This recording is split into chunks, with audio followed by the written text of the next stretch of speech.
Hi, si Kadyo na naman at nanonood kayo ng M-News.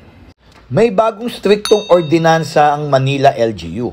Ipinagbabawal na ang paggamit ng anumang bagay na tinatakpan ang buong muka sa mga publikong lugar. Kumpirmado, bawal na ang face mask, helmet kapag hindi nagmamaneho at iba pang full coverings habang naglalakad o nagtitipon sa labas. Bakit? Ito ay anti-crime measure para matanggal ang anonymity ng mga kriminal, lalo na mga nag-riding in tandem.